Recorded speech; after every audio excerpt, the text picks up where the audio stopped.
Hello everyone, this is the continuation of the chapter Benzene and substituted benzenes.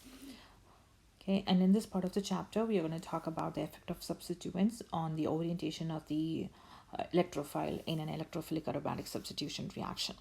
Okay, when a substituted benzene undergoes electrophilic aromatic substitution reaction, where does the electrophile get added? So let's say that this is your substituted benzene and you're reacting with the electrophile, which is basically undergoing an electrophilic aromatic substitution reaction. Where does this X get added?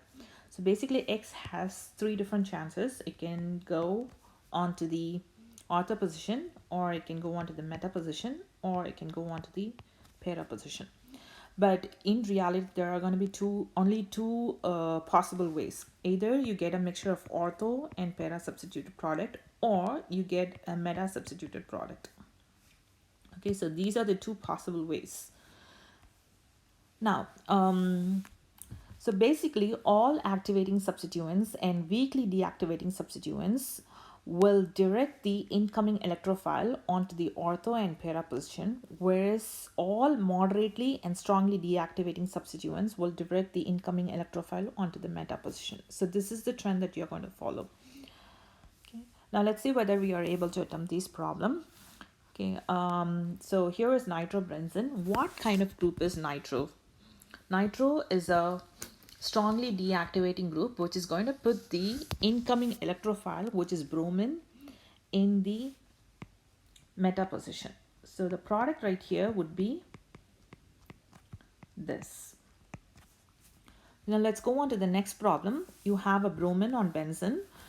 What kind of group is bromine? Bromine is a weakly deactivating group. Okay, so bromine is a weakly deactivating group. The weakly deactivating group will direct the incoming electrophile onto the ortho and the para position. So here is your bromine. The incoming electrophile will be in the ortho position and as well as in the para position. So these are the products that you'll be getting for this reaction. Okay, now let's go on to the third problem. You have a methyl group right here. The methyl group is actually a weakly activating group. Remember, all activating substituents and weakly deactivating substituents is going to direct the electrophile into the ortho and para position. So the product here would be a mixture of ortho substituted bromotoluene and para substituted. Okay, so these are the products that you'll be getting for this reaction. Okay, remember, a nitro group is strongly deactivating, which is going to put the incoming electrophile onto the meta position. Okay, now what is the reason that you get only ortho and the para substituted product for the activating and weakly deactivating substituent? The reason for it is it's going to come from the different carbocations that's formed. Okay, so in the case of anisole, which is you have a very strongly activating group. So this is a strongly activating group. So when you reacted with an electrophile, okay, so let's say that you have an electrophile. What happens here is, as the electrons go and attack the electrophile, it's going to form the carbocations. These carbocations are going to be in resonance with different resonance structures, and out of which one of this is going to be really stable. Okay, so where all the atoms have an octet except hydrogen. Of course, hydrogen doesn't have to keep an octet to have a stable structure, because it only needs 2 electrons, right? Okay, so for the ortho and as well as the para positions, you have a total of 4 different Okay, now what is the reason why some of the substituents direct the incoming electrophile onto the ortho and para positions, and why some to the meta positions? The answer is going to be given by the different resonance contributors that are formed along the way. So here is a substitute benzene where you have a strongly activating group.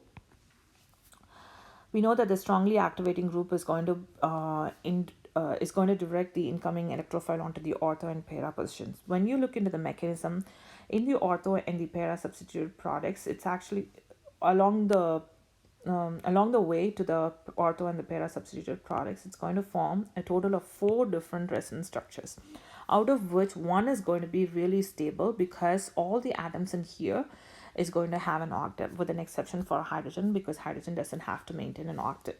Okay, but in the case of meta substituted products, it's going to give only 3 resonance contributors.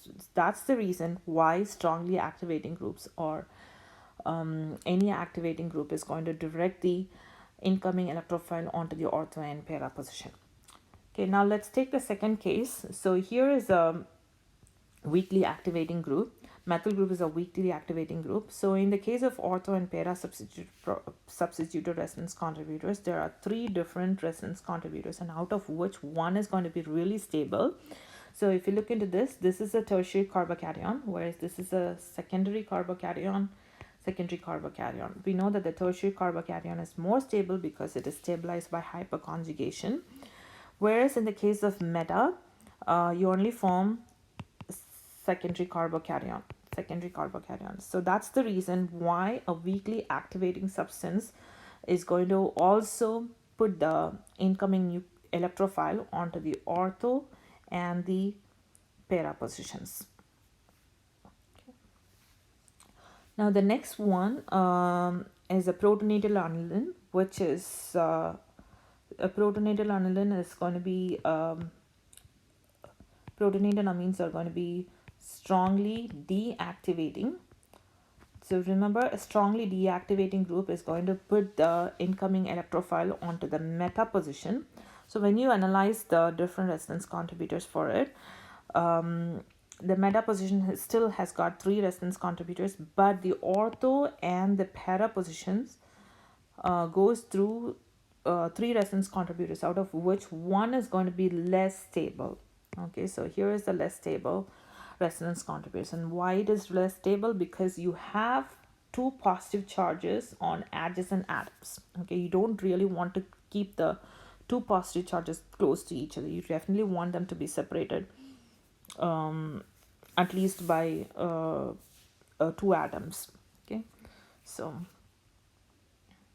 that's the reason why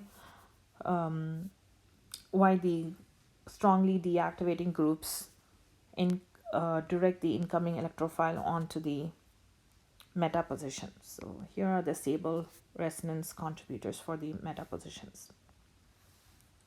Okay, now let's see whether we are able to do this problem. What products would result from nitration of propylbenzene and benzol here? Let's take the first problem. Let's draw the structure for propylbenzene. So here is propylbenzene. So what type of group is an alkyl group? It's actually a weakly activating group. And remember, all activating groups and weakly deactivating groups will direct the incoming electrophile onto the ortho and para positions. So the products would be, so when you nitrate it, which is using a nitrating mixture, which is HNO3 and H2SO4, you will get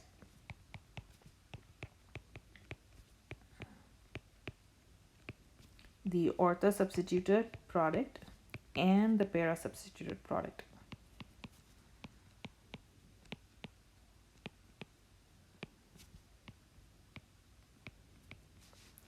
Okay, now let's do the second problem. What happens when benzaldehyde is nitrated? What are the products that you get? So what kind of group is an aldehyde? So here is your aldehyde. So here is your aldehyde. What kind of group is an aldehyde? Aldehyde is a moderately deactivating group. So this is a moderately deactivating group.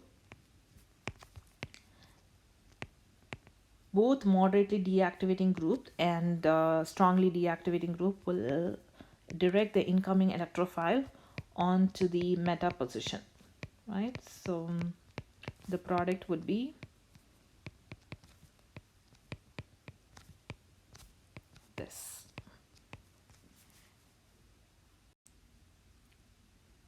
this is a continuation of the chapter benzene and substituted benzenes. The effect of substituents on pKa. The pKa values of substituted benzenes vary depending on the electron withdrawal or donating ability of the substituents. So here is a list of substituted phenols. Okay, so the compounds on the left are more electron donating, whereas the compounds on the right are more electron withdrawing. So here you can see a trend that as the electron withdrawing ability of the substituent increases, the pKa actually decreases. The reason for that is it comes from the electron withdrawing ability of the substituents. So say for example, if you have this nitro group, the nitro group, as we all know that it's going to be an electron withdrawing group, which is going to continuously draw the electrons from the ring, and therefore the hydrogen can be lost easily. Once that hydrogen is lost easily, when in the presence of a base, what happens is there is going to be a negative charge, but that negative charge is not going to be concentrated on the oxygen. Instead, it is going to be distributed through the whole molecule because of resonance. Whereas that's not going to be the case in the case of electron donating substituents. So this hydrogen cannot be easily lost because there is a strong coordination between oxygen and hydrogen. Okay, so the conjugate base, even if it forms, it's not going to be stabilized. The electron donating group is going to destabilize the base and therefore decrease the strength of its conjugate acid. Okay. So in general, the electron withdrawing group increases the acidity, whereas the electron donating group decreases the acidity. And the same trend is also followed for substituted benzoic acid, where you can see with the increase in the electron withdrawing ability, the pKa is decreasing. Okay, so here it's 4.47, whereas here it's 3.44. And the same with protonated anilines. You can see that the pKa is decreasing with increase in the electron withdrawing ability. Okay, so we have talked in the previous section that when there is an activating group or a weakly deactivating group, then it's going to direct the incoming electrophile onto the ortho and para position. But how much of the ortho and the para product is formed? It's going to solely depend on the probability. Okay, one thing to consider is when you take a monosubstituted benzene, it's going to have a total of 2 ortho position. Okay, but there is only 1 para position. That's one factor that you needed to take into consideration in determining the amount of ortho and para compounds. And the next thing is to consider the steric effects. Say, for example, if you have a bulky group right here, the incoming electrophile will find it very difficult to get it attached to the attached in the ortho position, but that's not going to be the case for para position. So taking into consideration all these factors, you have to come up with the relative amounts of the ortho and para substituted products. So here are 3 examples which is going to give an idea of the amount of the ortho and para substituted product. So the first example right here is toluene. When toluene undergoes nitration with nitrating mixture, it's going to produce 61% of ortho substituted product and 39% of para substituted product. When you replace the methyl group with an ethyl group, okay, the product is about 50% of ortho and 50% of para, which means the amount of para substituted product is increased, taking into consideration that the electrophile has found a little bit has not it was little hard for the electrophile to go and attack the carbon. And the next one is the if this ethyl group is replaced by a tertiary alkyl group, and if it undergoes a nitration reaction, then the major product is a para substituted compound. The reason behind it is because of the steric hindrance. It was easier for this part of the nucleophile to go and attack the electrophile. Need for knowing the nature of the substituent.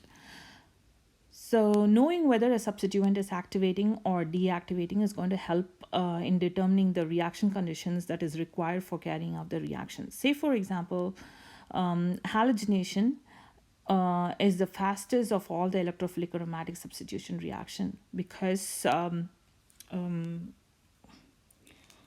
like say for if you take a strong activating group, say for example you take OCH3, we know that it's a very good electron donating substituent. When you do the halogenation with anisole, then you don't even need to have a catalyst, okay, to get the product. But when you use a catalyst, all the vulnerable positions will be brominated, so you get actually a tribromo substituted compound. Friedel-Crafts reaction. Friedel-Crafts reaction is the slowest of all the electrophilic aromatic substitution reaction. A Friedel-Crafts reaction usually does not happen with a meta-director. So say for example, if you have a benzene sulfonic acid and you wanted to do the Friedel-Crafts alkylation on it using alkyl chloride, there is not going to be any product that you can see for this reaction. And similarly, when you have nitrobenzene, okay, we know that nitrobenzene is a strongly deactivating group, which is going to be a meta-director. And reacting that under Friedel-Crafts acylation conditions or alkylation conditions, it's not going to give you any product. In fact, nitrobenzene is actually used as solvents because they are very unreactive. Next, can anilines undergo Friedel-Crafts reaction? Okay, so if you look into the structure for aniline, it has a benzene ring, it has an amino group on benzene ring. So this nitrogen has a lone pair of electron on it. What is the reaction condition for Friedel-Crafts reaction? So for Friedel-Crafts reaction, you will always use AlCl3, right? So basically this nitrogen right here is going to form a complex with AlCl3. And once it forms the complex, it's actually getting converted into a meta-director. So let's draw the structure here.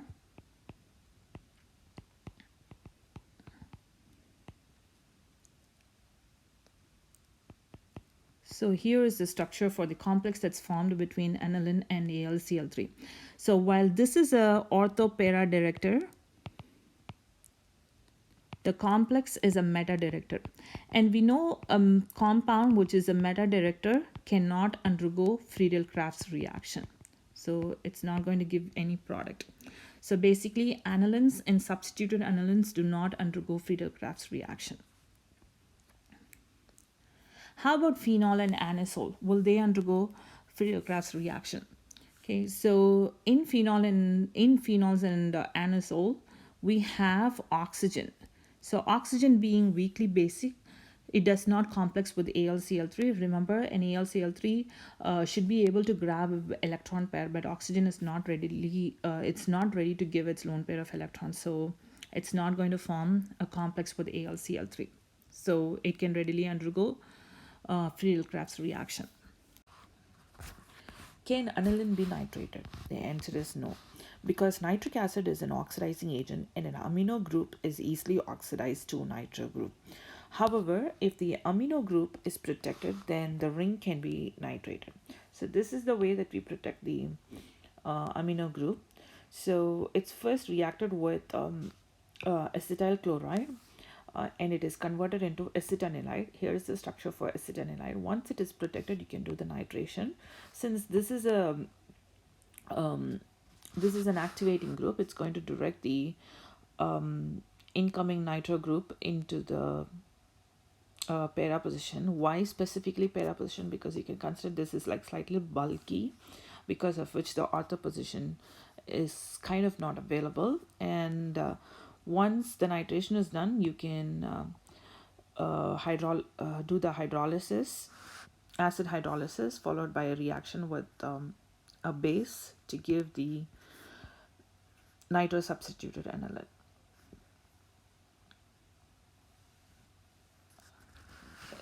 Let's see whether we can do this problem. With benzene as starting material, how do you synthesize this compound?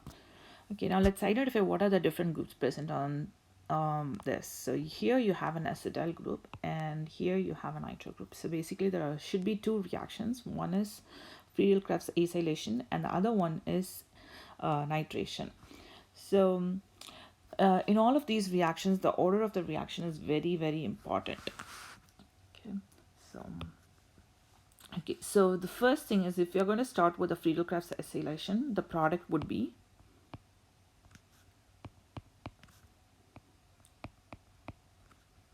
an acyl substituted benzene. But because the acyl substituted benzene, because an acyl group is a meta director, it's going to give, when nitrated, it's going to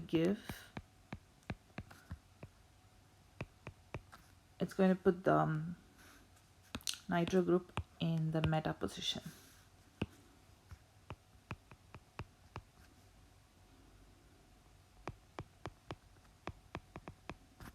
Okay, which is your product. But if the nitration is done first and then the Friedel-Crafts acylation is done, let's see what's the product that we get. So we do the nitration, we get nitrobenzene, but nitrobenzene, being a strong deactivating group, which is actually a meta director, will not undergo Friedel-Crafts reaction at all, so there is not going to be any product. So if you want to synthesize the di-substituted benzenes, it's very important to go with the correct sequence of the reaction stages. Monosubstituted and di-substituted benzene synthesis. Some more examples.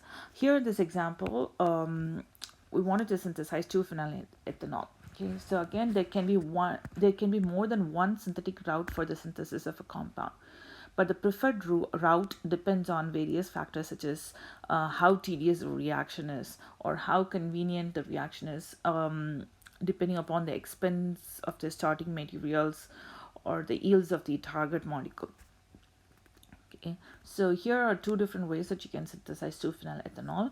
You can take benzene. Benzene, when reacted with bromine in the presence of FeBr3, which is a standard electrophilic aromatic halogenation, is going to give bromobenzene. That, when reacted with lithium in the presence of THF followed by CuI, is going to give an organocuprate. So here is our organocuprate, and the organocuprate, we know that it's going to behave more like a nucleophile. So this nucleophilic part is going to go act on the epoxide and thrust these electrons onto oxygen, and it's going to give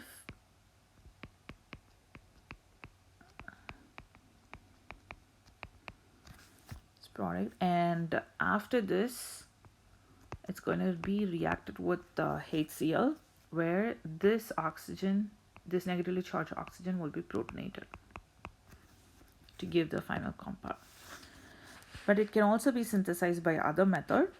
Okay, so here is your benzene. Benzene, when undergoes Friedel-Crafts alkylation, where you have an alkyl group on the benzene, and then we know that the alkanes would undergo halogenation in the presence of a light, where one of the hydrogens is replaced by a bromine or any halogen. And then here is a base that you have. The bulky base is going to go grab one of the hydrogens in here, thrust those electrons onto to form a double bond, so which is an elimination reaction. So this is an elimination reaction. And then we know that alkenes react with borane followed by oxidation with H2O2 in the presence of water to give alcohols, right? So this is hydroboration reaction. And oxidation, this is oxidation, where you can convert an alkene into an alcohol. According to Markovnikov's rule, the electrophile will get added onto the carbon which has the most number of carbons. So here this is the electrophile, whereas this is the nucleophilic part. So the electrophile will get added to the carbon with its most number of hydrogen. So this will go on to this carbon, and the hydrogen will go on to this carbon, and you will form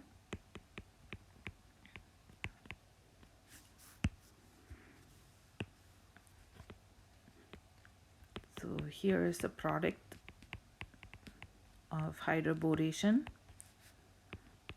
But then again, when it is oxidized, this BH2 right here will be converted into OH.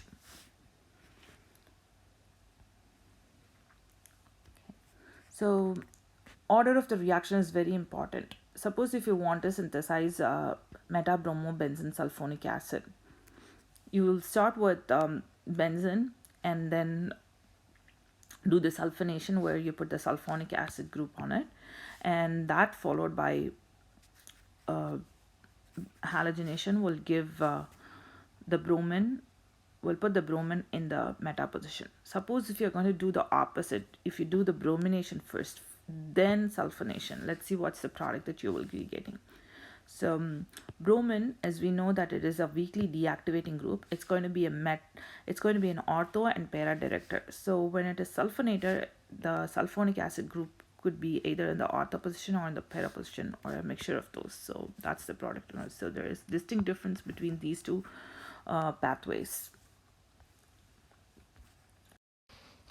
Here are some more examples where the order of the reaction is very important. Okay, suppose if you want to synthesize meta-nitroacetophenone, here is the pathway that you would go. You will first react it with acetyl chloride to give the Friedel product, and then that should be nitrated to give to put the nitro group in the meta position. Suppose if you reverse the order, let's say that you want to do the nitration first, followed by Friedel reaction. Okay, let's do the nitration. You take benzene and react it with the nitrating mixture. So that's going to put the nitro group on the benzene. But then when you want to put the acetyl group on it, we know that this reaction is not going to be possible because nitro group, which is a meta director, is not going to undergo Friedel reaction. Okay, let's take the next one. Suppose if you want to synthesize para-chlorobenzoic acid. Okay, so you will take toluene. So here is toluene. Toluene undergoes halogenation. Because this is a weakly activating group, it's going to put in the ortho position or para position. But once you get the ortho or the para, you're going to basically separate it. And this followed by oxidation with chromic acid.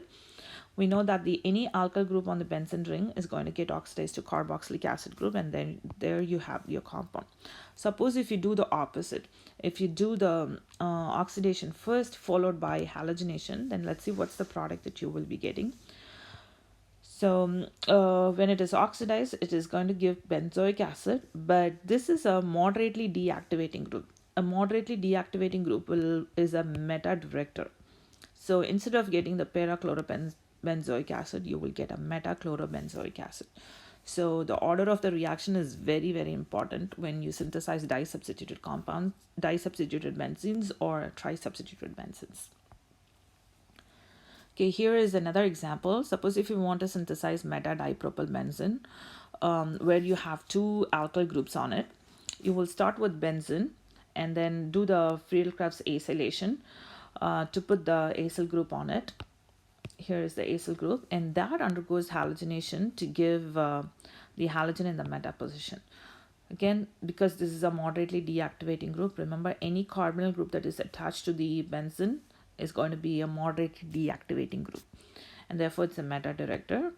And the next step is this carbonyl right here can be reduced by 3 different ways. Either you can use catalytic hydrogenation, or you can use Clemmensen reduction or Wolff-Kushner reduction. Either one of these should convert the carbonyl into a CH2.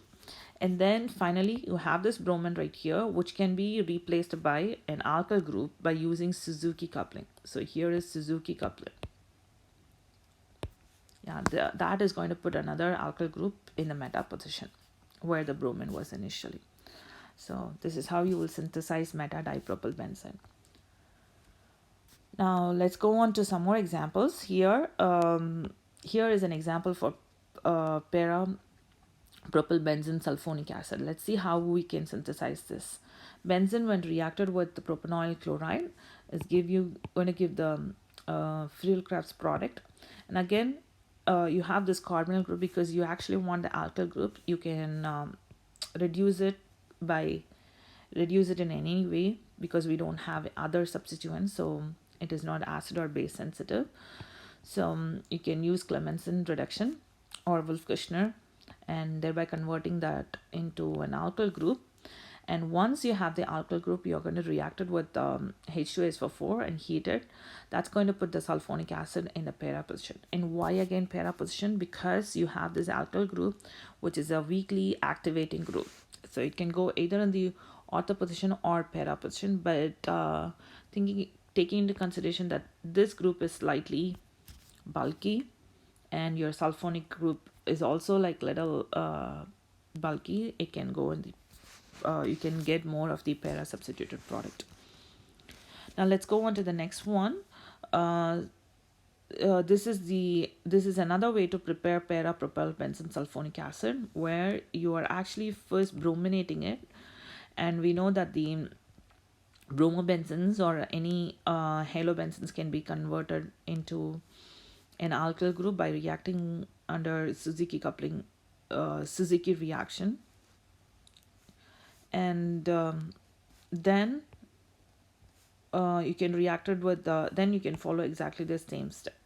Okay, so introduction of the alkyl group can be done in several ways. One of the way is by doing the Friedel-Crafts acylation followed by reduction of the carbonyl group, or you can also use Suzuki coupling reaction.